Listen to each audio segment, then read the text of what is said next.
शाम के 7 बज चुके हैं और वक्त हो चुका है evening prime time. Madhya Pradesh में आज क्या हुआ, अब से अगले 24 मिनट में हम आपको मध्य प्रदेश की संपूर्ण खबरें डिटेल में बताएंगे। तो चलिए बुलेटिन की शुरुआत करते हैं। नमस्कार, आपके साथ मैं रश्क गौरी।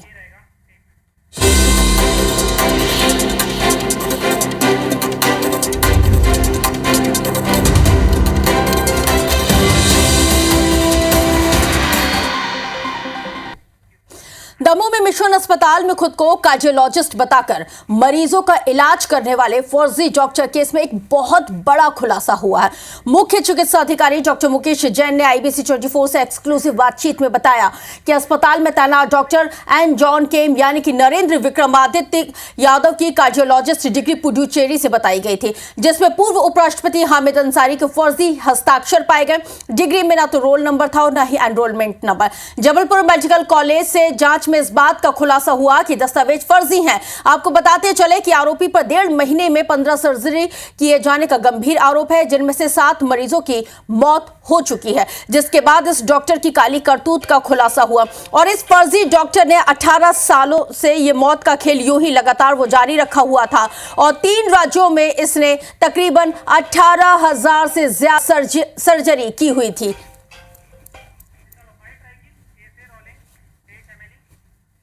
डिग्री को हम लोग बारीकी से देंगे तो पाया कि इसमें कोई विषय पंजीयन नंबर अंकित नहीं है, जो उसकी उस संदेह से प्रति लगी और उस पर जो नीचे डिग्री पे जो हस्ताक्षर थे चांसलर के, उसके जब हम लोग इंटरनेट पर पोर्टल पर जानकारी ली तो यह ज्ञात पांडिचेरी विश्वविद्यालय का चांसलर पदेन रूप से माननीय भारत के उपराष्ट्रपति महोदय रहते हैं। कौन सी डिग्री थी उनकी? DM कार्डियोलॉजी की डिग्री पर पुलिस कोतवाली दमोह के खिलाफ FIR दर्ज कराई। एक चिकन शॉप है जहाँ पे ये नंबर शॉप पर लिखा हुआ है और फिर वहाँ की उसके ओनर से बात हुई तो उसने ये बताया कि इस नंबर से उसके पास कई बार कॉल आए हैं आरोपी डॉक्टर के। इसने चिकन घर पे ऑर्डर करने के लिए अपने एड्रेस की लोकेशन दे रखी थी। वो एक बहुत क्रिटिकल हमें एविडेंस मिला जहाँ से इसको हम लोकेट कर पाए और फिर हमने पकड़ा इसको। तो ये तो खबर हमने आपको बताई। खबर की खबर भी हम आपको बताते हैं कि किस तरह से ये जो फर्जी डॉक्टर है इसने किस तरह से 18 सालों तक ये बदस्तूर ये फर्जी डॉक्टर का खेल खेलता रहा, लोगों की जिंदगी यूं ही लीलता रहा।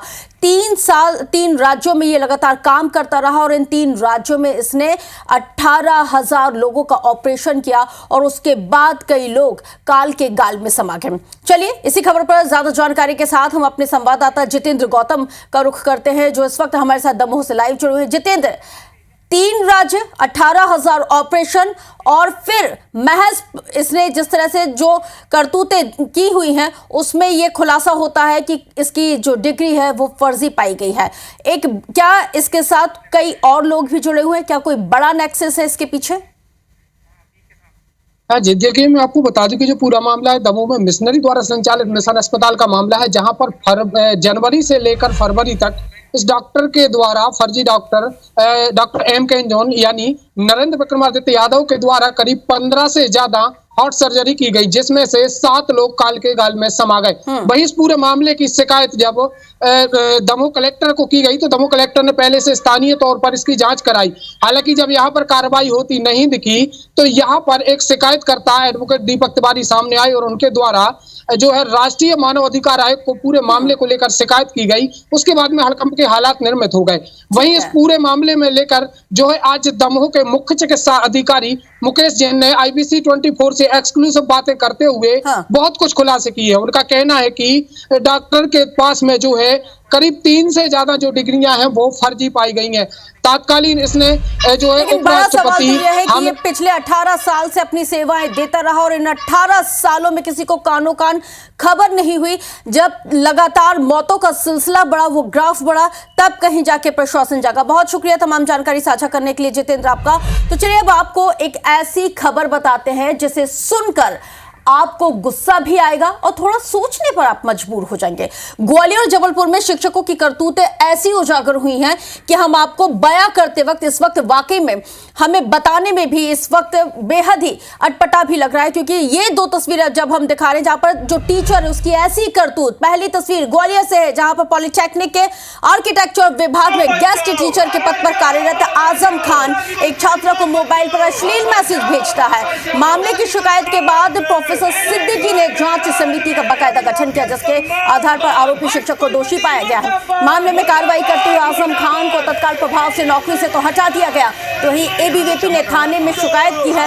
वहीं जबलपुर के गवर्नमेंट ओएफके कॉलेज में अब्दुल करीम खान नाम के प्रोफेसर ने छात्राओं के साथ शारीरिक संबंध बनाने की मांग की। प्रोफेसर छात्राओं को अश्लील मैसेज भेजा करता था, उनसे शारीरिक संबंध बनाने की भी मांग करता था। इतना ही नहीं, कॉलेज के एक और प्रोफेसर एसके सिंह पर मामला दबाए जाने का भी आरोप लग रहा है। प्रोफेसर पर यह आरोप लगा है कि उन्होंने छात्राओं पर आरोपी प्रोफेसर अब्दुल करीम खान की अश्लील चैट हिस्ट्री मोबाइल से डिलीट किए जाने को लेकर दबाव बनाया। तीसरी खबर भी जबलपुर से ही है जहां पर होम साइंस गर्ल्स कॉलेज में एनएसयूआई ने जोरदार हंगामा किया है। आज एबीवी के कुलपति को कॉलेज के बाहर रोका और कार रोककर एनएसयूआई ने दिखाए हैं उनको काले झंडे। कुलपति पर महिला कर्मचारियों के साथ छेड़छाड़ किए जाने का मामला लंबे वक्त से लंबित है। तो ये देखिए, तीन तस्वीरें इस वक्त आपके टेलीविजन स्क्रीन पर हैं। तीनों तस्वीर हम आपको दिखा रहे हैं और तीनों जगहों पर विरोध प्रदर्शन हो रहा है, लेकिन तीनों ही तस्वीरों में एक चीज जो सबसे ज्यादा सामान्य है वो ये है कि यहाँ पर किस तरह से प्रोफेसर्स और कुलपति के जरिए महिलाओं के साथ अश्लील बातचीत संबंध बनाने पर जोर दिया गया है। तो ये शिक्षा के संस्थान में अच्छी जगह पर गंदी बात की इस वक्त हम बात कर रहे हैं, जिक्र कर रहे हैं कि किस तरह से गुरुजी कितने गंदे हैं।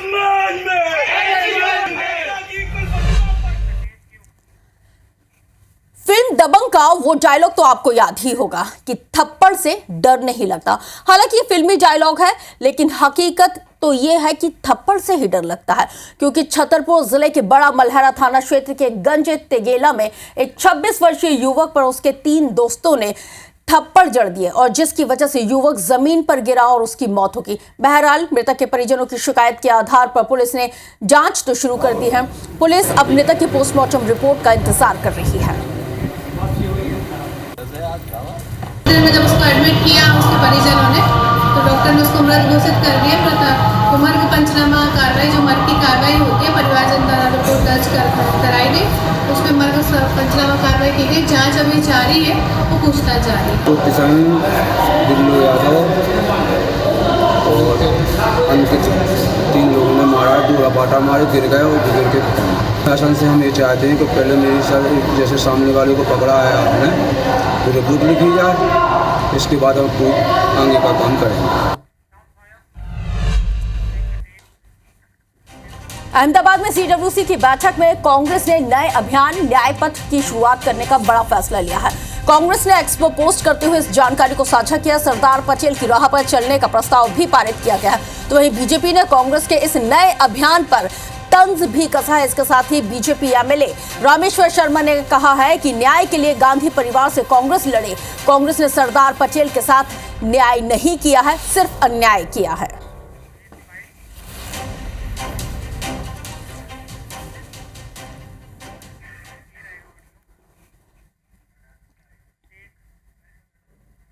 कांग्रेस कभी सरदार वल्लभ भाई पटेल के रास्ते में, जब कांग्रेस पैदा हुई थी तब भी नहीं चली। नेहरू जी ने भी सरदार वल्लभ भाई पटेल की नीतियों का और सरदार वल्लभ भाई पटेल का खुला विरोध किया। इंदिरा जी ने खुला विरोध किया। सोनिया जी और राहुल गांधी जी तो आज दिनांक तक खुला विरोध करते ही आ रहे हैं। कांग्रेस कभी भी ना तो सरदार वल्लभ भाई पटेल को स्वीकार कर सकती, ना कभी बाबा साहब अम्बेडकर को स्वीकार कर सकती। उन देशभक्तों का हर हमेशा अपमान करती रही है जिनने जीवन पूरा देश के लिए दिया है। तो देखिए, गुजरात में कांग्रेस के राष्ट्रीय अधिवेशन के बाद मध्य प्रदेश के 2 बड़े नेताओं को राष्ट्रीय स्तर पर एक बड़ी जिम्मेदारी मिल सकती है। इनमें पहला नाम तो पूर्व मुख्यमंत्री कमलनाथ और दूसरा नाम पूर्व पीसीसी चीफ अरुण यादव का है। यादव को ओबीसी और यादव होने के चलते महत्वपूर्ण जिम्मेदारी मिल सकती है। इनको जिम्मेदारी मिलने के बाद मध्य प्रदेश कांग्रेस का राष्ट्रीय स्तर पर अब दबदबा पहले से ज्यादा बढ़ जाएगा। कांग्रेस में राष्ट्रीय स्तर पर बढ़ते मध्य प्रदेश के कदम को लेकर सियासी बयानबाजी भी चल पड़ी है। कांग्रेस ने इसे प्रदेश कांग्रेस के लिए बेहद अच्छा और कारगर बताया है, तो बीजेपी ने इस पर तंज कसा है। वैसे तो हम सबके लिए सौभाग्य की बात है मध्य प्रदेश कांग्रेस कमेटी के लिए कि हमारे 5 नेता कार्यकर्ता जो कि अखिल भारतीय स्तर पर सेक्रेटरी का काम कर रहे हैं। कमलनाथ जी को और दिग्विजय सिंह जी को अलग अलग दायित्व अखिल भारतीय कांग्रेस कमेटी ने दे रखा, तो ये तमाम सारे हमारे लोग वहां पे एडजस्टेड हैं। काफी बड़ा प्रतिनिधित्व है और आने वाले समय में और नेताओं को जो प्रतिनिधित्व मिलेगा वो भी हम सब उसका स्वागत करेंगे। अब मरती हुई गिरती हुई कांग्रेस क्या करेगी? कोई कांग्रेस में नए लोग तो आ नहीं रहे, और कमलनाथ जी तो उनको धन कुबेर हैं। बना दो राहुल इसको अपने कमलनाथ जी को राष्ट्रीय अध्यक्ष। बनाएगी कांग्रेस? नहीं बनाएगी। क्या बनाएगी? केसीआर बना देगी। बैठे रहो, हमें नोटों की व्यवस्था करते रहो, हमारा हवाई जहाज उड़ता रहे। मध्य प्रदेश कांग्रेस अध्यक्ष जीतू पटवारी की मुश्किलें बढ़ गई हैं। उन्हें ग्वालियर की मध्य प्रदेश एमएलए जो एमपी एमएलए कोर्ट की तरफ से 500 रुपए की जमानत वारंट से तलब किया गया है। 8 मई को कोर्ट में मामले की सुनवाई होगी। तो आपको यह भी बताते चले कि यह पूरा मामला लोकसभा चुनाव के दौरान की गई टिप्पणी से जुड़ा हुआ है। चुनाव प्रचार के दौरान कांग्रेस प्रदेश अध्यक्ष जीतू पटवारी ने बीएसपी के प्रत्याशी देवाशीष पर कथित रूप से बीजेपी से सांठ-गांठ किए जाने का गंभीर आरोप लगाया था। बीजेपी प्रत्याशी के निर्वाचन अभिकर्ता अशोक गुप्ता की शिकायत के आधार पर पुलिस ने मामले को दर्ज किया। वहीं इस पूरे मामले में कांग्रेस अध्यक्ष जीतू पटवारी को आरोपी बनाया गया है।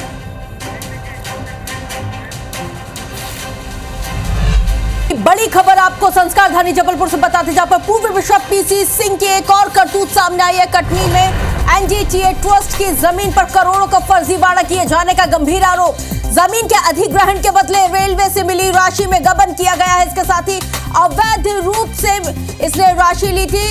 यहाँ पे 2 करोड़ 45 लाख रुपए की राशि का यह पूरा मामला है। जबलपुर ईओडब्ल्यू ने दर्ज किया है अब अपराध। पूर्व बिशप पीसी सिंह और एनजीटीए चेयरमैन पर एफआईआर दर्ज की गई है। तो बड़ी जानकारी इस वक्त आपको बता रहे हैं विजेंद्र पांडे। ज्यादा जानकारी के साथ आईबीसी 24 संवाददाता विजेंद्र। पूर्व बिशप पीसी सिंह की एक और करतूत अब सामने आई है। यहाँ पे उसने जो रेलवे की जो जमीन उसने जो अधिग्रहण की थी रेलवे ने, उसमें भी उसने उस राशि में भी गबन कर दिया।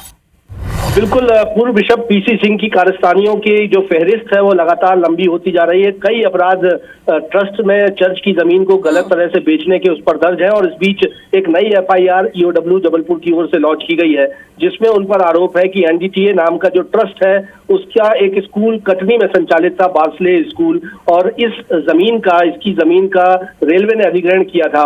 जाहिर सी बात है जो जमीन का असली मालिक है उस तक ही मुआवजे की राशि पहुंचनी चाहिए, उस अधिग्रहण की राशि पहुंचनी चाहिए। की तरफ से जो ईएलसी जो संस्थान है जो पूरे मध्य प्रदेश और पूरे देश में स्कूलों का संचालन करती इवेंजेलिकल लूथरन चर्च, इसका ये सर्वे सर्वा बना हुआ बैठा हुआ था और लगातार ये गबन करता गया। अभी भी इसकी गबन की फहरिस्त तो खुलती ही जा रही है। अब जो नया प्रबंधन है इवेंजेलिकल लूथरन चर्च का, उसकी तरफ से क्या तर्क सामने आ रहे हैं? देखिए, CNIMS church of north in India के मॉडरेटर के पद पर था। उसके साथ ही साथ जबलपुर डायसिस के बिशप के पद पर पूर्व बिशप पीसी सिंह था, जिस पर एक्शन हुआ था। और तमाम इन जमीनों की गड़बड़ियों के मामले में न सिर्फ ट्रस्ट की ओर से भी शिकायतें की गई हैं और साथ ही साथ ईओडब्ल्यू की ओर से एफआईआर लॉन्च की गई है। तो दोनों ही मामलों में अब चूंकि ईओडब्ल्यू में एफआईआर लॉन्च है, लिहाजा ईओडब्ल्यू इस पर कानूनी कार्रवाई करने जा रहा है। न सिर्फ पूर्व बिशप पीसी सिंह पर ये धोखाधड़ी का अपराध दर्ज किया गया, बल्कि एनडीटीए नजर बना के रखिएगा। जानकारी आपके आगे मिलेंगे। शुक्रिया जानकारी साझा करने के लिए।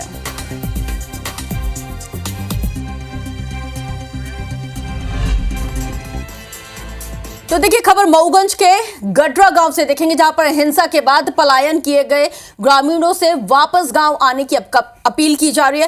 रीवा आईजी ने ग्रामीणों को आश्वासन दिया है कि अब गांव में किसी प्रकार की कोई समस्या उत्पन्न नहीं होने देंगे। इसके साथ ही खाने पीने की व्यवस्था की जाएगी प्रशासन की तरफ से। रीवा आईजी आके कहते हैं कि जिनका मऊगंज हिंसा से लेना देना नहीं है उन्हें कुछ नहीं किया जाएगा। आपको बताते चले कि मऊगंज हिंसा के बाद से ही ग्रामीणों ने अपना घर छोड़कर पलायन कर लिया था।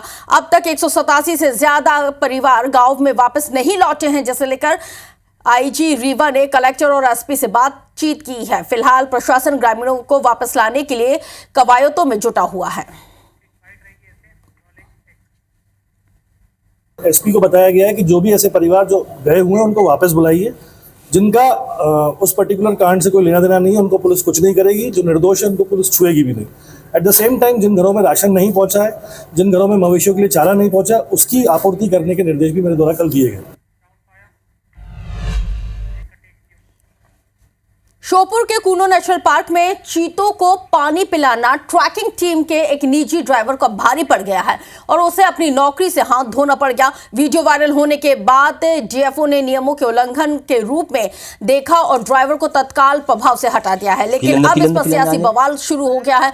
उत्तर प्रदेश के पूर्व मुख्यमंत्री अखिलेश यादव ने एक्स पर पोस्ट में लिखते हुए ये कहा है कि एक मानवता की दृष्टि से प्यासे को पानी पिलाने वाला कार्य था। उस ड्राइवर की सराहना करने की बजाय उसको नौकरी से निकाल दिया गया है। आनंद फानन में डीएफओ ने ड्राइवर को वापस कूनो में रख लिया है। दरअसल ड्राइवर ने चीतों को प्यासा देखकर उनके लिए एक कैन में पानी पिलाया तो वहीं किसी कर्मचारी ने चुपके से ये वीडियो बना लिया और उसके बाद ये कार्रवाई की गई, जिसके चलते इस ड्राइवर को सस्पेंड कर दिया। तो अब जब इस पर पूरे मामले में राजनीति शुरू हुई तो वहीं प्रबंधन को अपना फैसला वापस लेना पड़ा।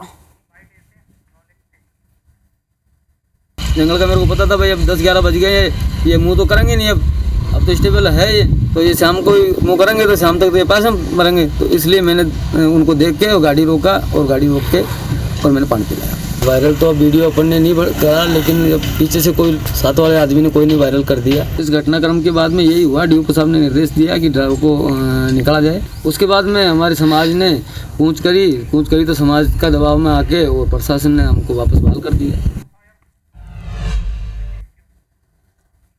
अबोध बच्चों को बेसहारा छोड़ने के बाद उनके सिर पर लावारिस का दाग लग जाता है। सतना में ऐसे बच्चों के लिए मातृ छाया मददगार साबित हो रही है। यह संस्था बच्चों को अपने पास रखकर बचपन में उन्हें माता पिता जैसा ही प्यार देती है और फिर सेंट्रल एडॉप्शन रिसोर्स अथॉरिटी, कारा और महिला बाल विकास विभाग की सहायता से बच्चों का दत्तक ग्रहण करवाती है। सतना में संचालित मातृ छाया ने पिछले 10 सालों में लगभग 179 बच्चों को माता पिता दिलाने का बेहद ही अच्छा काम किया है। इसमें से करीब 17 बच्चे ऐसे हैं जिन्हें एनआरआई या फिर विदेशी अभिभावकों ने अडॉप्ट किया है और यही नहीं, दत्तक ग्रहण करने वाले अभिभावकों का 2 साल तक नियमित फॉलोअप भी लिया जाता है। यही नहीं, संस्था ने 30 बच्चों को उनके जैविक माता पिता से भी मिलवाने का काम किया है। ये बच्चे उन्हें पुलिस या फिर बाल कल्याण समिति के माध्यम से मिले हुए थे। 200 मतलब 175-180 के आसपास हमने बच्चों को अडॉप्शन में दिया है, जो कि हिंदुस्तान और हिंदुस्तान के बाहर वो बच्चे गए हैं। और उन बच्चों का जो फीडबैक है वो हर 6 महीने में हम लोग लेते रहते हैं और वो अभी तक बहुत अच्छे और अच्छी पोजीशन में सभी जगह बच्चे हैं। जब से जुवेनाइल जस्टिस एक्ट बढ़ा है तो निश्चित रूप से भारत सरकार ने काफ़ी अपने पॉलिसीज़ के जरिए हम लोग दत्तक ग्रहण की जो प्रक्रिया है उनको काफ़ी क्लोजली मॉनिटर करते हैं। ऐसे परिवार के लिए जिनके यहाँ बच्चे नहीं हैं और हमारी संस्था के माध्यम से लाभान्वित होते हैं तो एक आशा की किरण तो दिखती है और हम लोग अच्छा महसूस करते हैं। तो चलिए बुलेटिन में वक्त है एमपी टॉप 10 का। जबलपुर के पौड़ी में पुलिस टीम पर हमला हुआ है। ग्रामीणों ने डायल 100 में जमकर तोड़फोड़ की है। पुलिसकर्मी और ड्राइवर जान बचाकर मौके से भाग खड़े हुए। रतलाम में बर्फ फैक्ट्री में हुआ है अमोनिया गैस का रिसाव। कई घरों को करवाया गया खाली। आंखों से जलन और आंसू भी आने का हुआ खुलासा। भोपाल में पहली से 8वीं की कक्षा 12 बजे से होगी संचालित। भीषण गर्मी के मद्देनजर लिया गया फैसला। और इसी खबर के साथ मैं रश्क गौरी आपसे लेती हूँ इजाजत, लेकिन ब्रेक के बाद हमर बानी हमर गोट देखिए मेरी सहयोगी रचना नीतीश के साथ, क्योंकि सवाल आपका है।